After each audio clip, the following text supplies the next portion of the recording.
Hi everybody, welcome to TFP TV.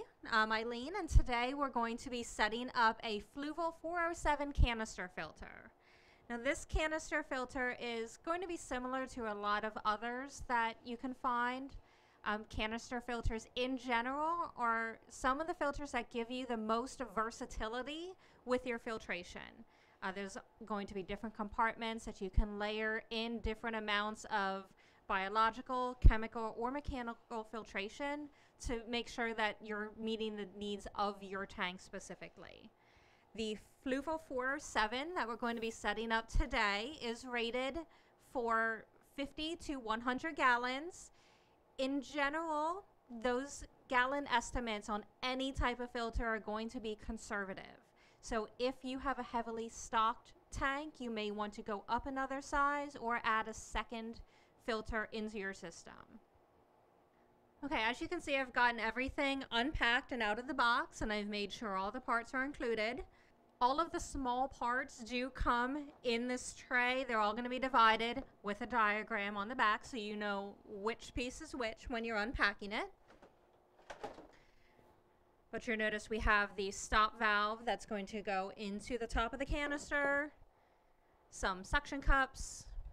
This is your output nozzle, input tube, and these clips are going to hold your hoses in place and make sure they don't get kinked while you're doing it. You will also, when you're installing it, so make sure you have all your supplies on hand. I have some scissors and a utility knife back here just to cut our tubing later, and you will need to be either near a sink or have something that you can rinse out the media once you get started installing it. And you'll notice the canister itself is over here. Fluval does come with several types of filtration media, and those are all packed inside the canister.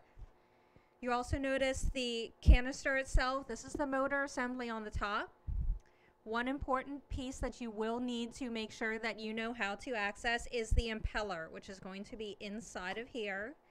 That if we just lift this up, the impeller is a little propeller that's actually going to make the pump work.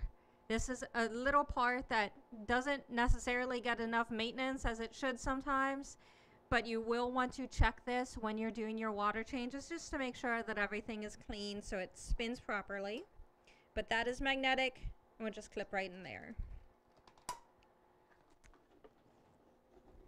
Okay, now that we've taken the motor off and set it aside, we're going to take a look at the media inside the canister itself.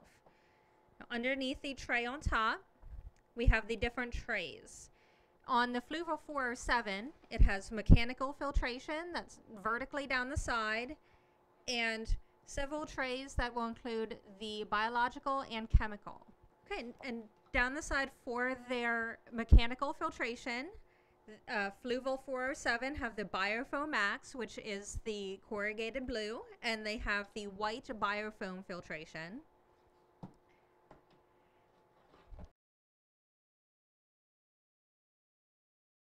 Okay, so after the mechanical filtration, when it goes down through, it's going to come up through this tower of trays. So I'm going to start from the bottom tray. In the bottom, we have two different types of biological filtration. We have some black corrugated and a finer white mesh on top. Both of these as biological filtration are going to be where the beneficial bacteria is going to grow in the filter. That's going to help take care of some of the organic waste, and it's also going to help your tank become stable. So up through the bottom, this is just a center brace to stack everything up on.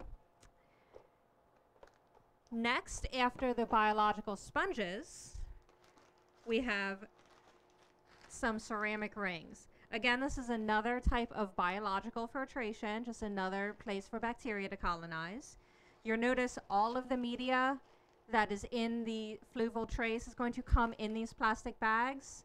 You're just want to remove them from the bags and give them a quick rinse before you set up the filter and start running water through it. but we will do that a bit later.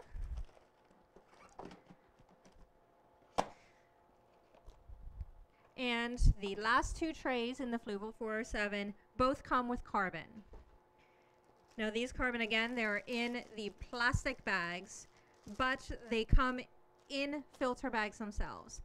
You want to remove the plastic, but leave the carbon in the mesh bags. That's going to help keep everything together and still let the water run through it. Now, one of the good parts of canister filters, like we talked about earlier, is its versatility. Now, with these, since we have different trays, if you need different types of media, you can switch these out. Most of the media that you're going to be switching out and perhaps swapping with some other media is going to be the chemical. There's lots of different type of chemical filtration that's going to help target different materials like nitrates, phosphates, organics, ammonia. So you can pretty much switch those out for whatever you need. One of the good ones to switch them out for that we recommend is ChemiPure. This is going to be a media that's going to be good for a lot of different organic compounds and help keep your water clean. This, like Fluval's carbon, does come in a filter bag.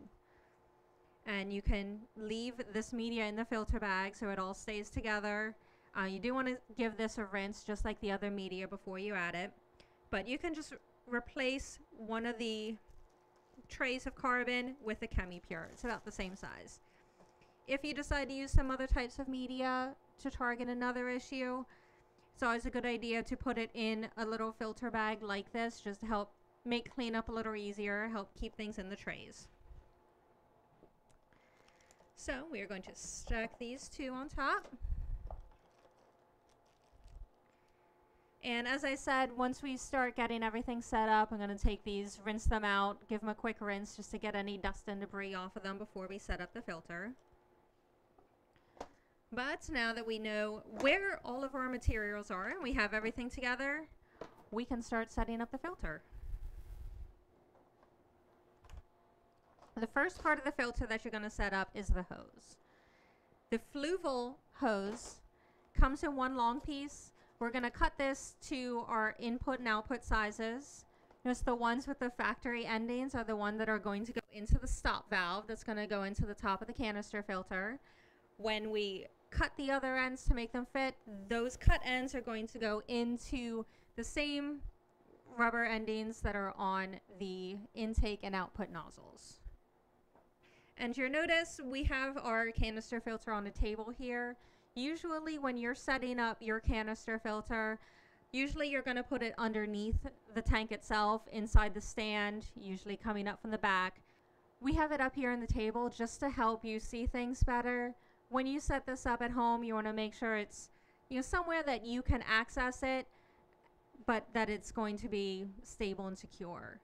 Since the Fluval 407, like most canister filters, are driven on a gravity siphon to get the water from the tank into the filter, you want to make sure that the canister filter is below the level of the tank so that the siphon does keep going. Because if any air gets into it, that's going to stop the water from going down into the bottom. The pump is going to be pumping it back up into the tank.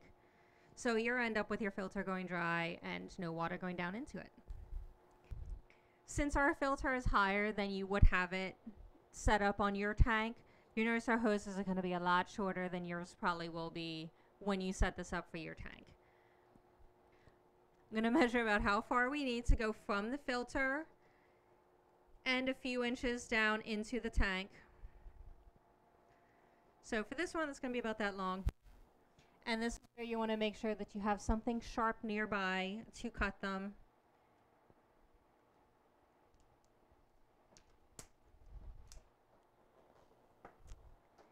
Okay, so I have my input tube cut and ready.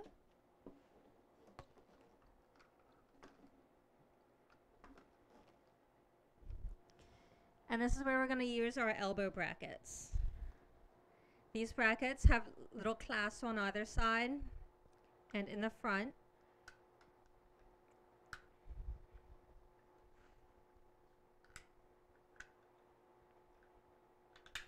There you go. So they're come apart in two pieces. The inner part has two small notches where you're going to put the suction cups. It's going to help you hold things in place. So we'll put one on the part that's going on the inside, and you want to put the longer part of the elbow on the outside.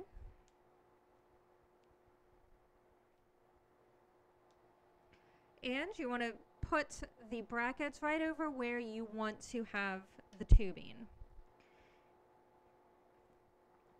So we have the suction cups in place. And I'm going to take the stop valve and put it in the top of the canister filter for now. And you'll notice on the top of the canister filter, it has an in and out on the top. So in the in is going to be where it's going into the filter, not into the tank.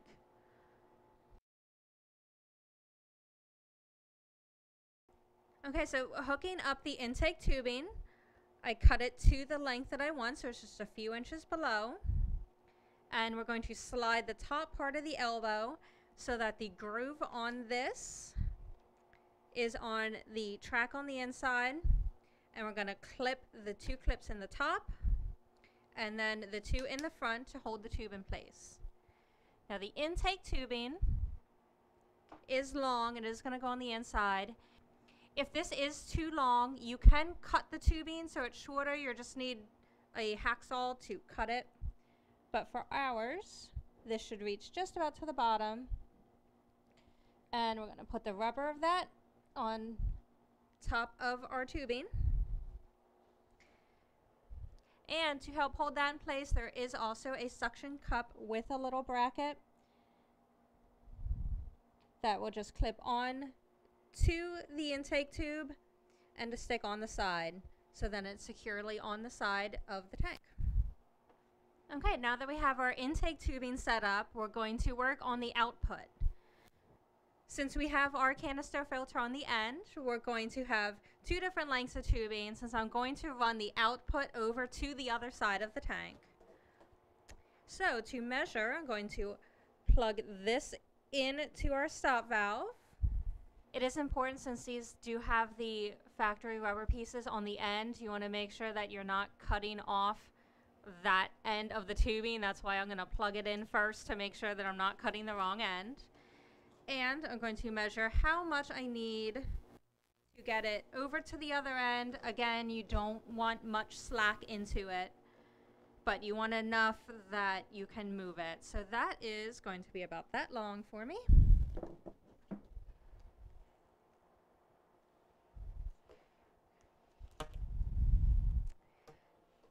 And we can set the excess aside and get our elbow ready for the other side. And again, you want to have the longer piece is going to go on the outside of the tank, and the thinner piece is going on the inside.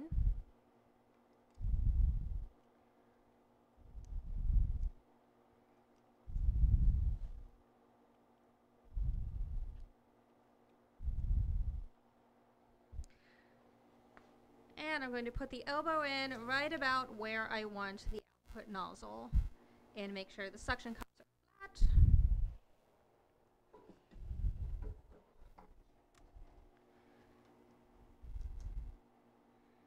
Okay, and the output, again, the tube goes inside of that rubber piece. I'll do it outside of the tank this time so you can see it a little better. And we're going to go into the elbow.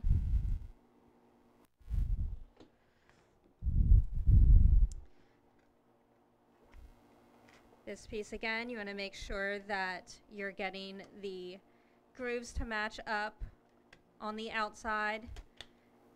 Clip the top, clip the front, and your output nozzle is in place. Now, depending on how you would like the flow in your tank to run, you can point the nozzle forward, sideways, wherever you need the flow to go.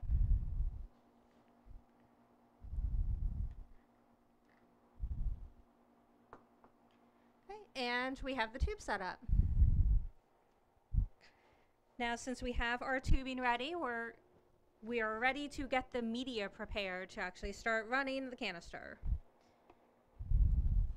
Again, for this, for now, we can pop the stop valve off and let that there while we prepare the media. Now for all the media, again, you do want to make sure that you rinse it just to make sure you get any dust and debris off of it. So I'm going to go rinse this media and we will be right back.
Okay, so I've gotten all of my media rinsed out, gotten everything packed back up, and now one last step. We have to get the gasket on. This gasket is rubber O-ring that's going to go around the motor. It's going to help keep everything watertight. And for the gasket, before you put it on, you do want to make sure that it is just a little moist. It doesn't have to be terribly wet.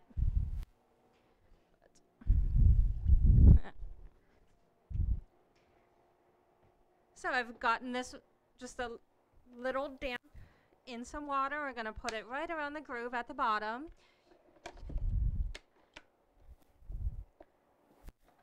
You'll notice that there is a small groove all the way around between the light gray and the dark gray. spots on the motor assembly. Okay, so now that our gasket is installed, we're going to put the motor assembly back on.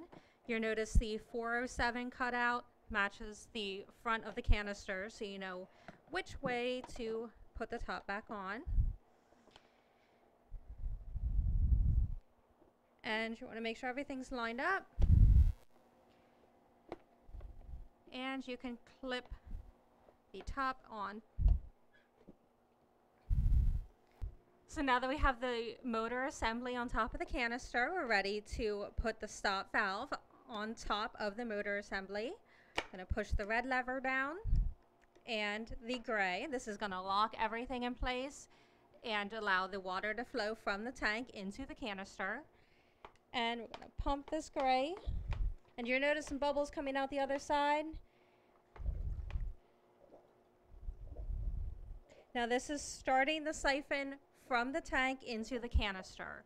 You notice when the bubbles stop coming out of the output, that means that your canister has completely filled.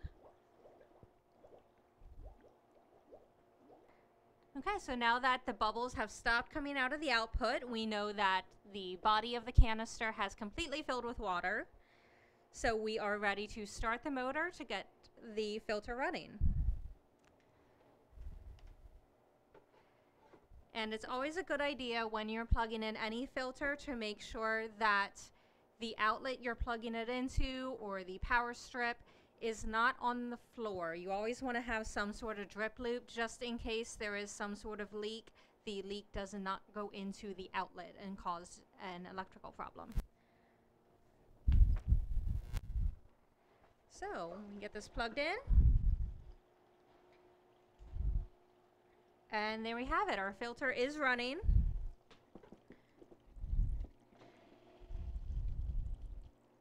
You'll notice that there might be a few air bubbles coming back out, just that haven't worked themselves out as the canister is filling up. But as long as everything is running, we are good to go. Now, when you're ready to do your water changes and your maintenance on the tank, you have to know how to get your canister back open. So to do that, all we have to do is unplug the motor so that water stops going back into the tank, and these levers here that we put down, we're just going to lift back up. This is going to keep your siphon active so that you don't have to prime the tank every time. This is going to keep the water in the tube so we're ready to go for next time. And all you have to do, carefully carry your canister to the sink that you're going to clean everything out in, unplug the clips, and lift up the motor assembly. So when you're doing your changes with all the media inside, the mechanical media that's on the side, you can rinse out any of the biological media you do not want to change, because that's going to remove a lot of the bacteria that's going to be helping with your water quality. For those, if you notice a lot of debris on the biological media, you can just rinse it out gently in some of the water from the tank that you're taking out during your water change. Just give it a light rinse, put it back in. The chemical media, most medias do need to be changed about monthly, just depending on the stocking level in your tanks and the waste on it.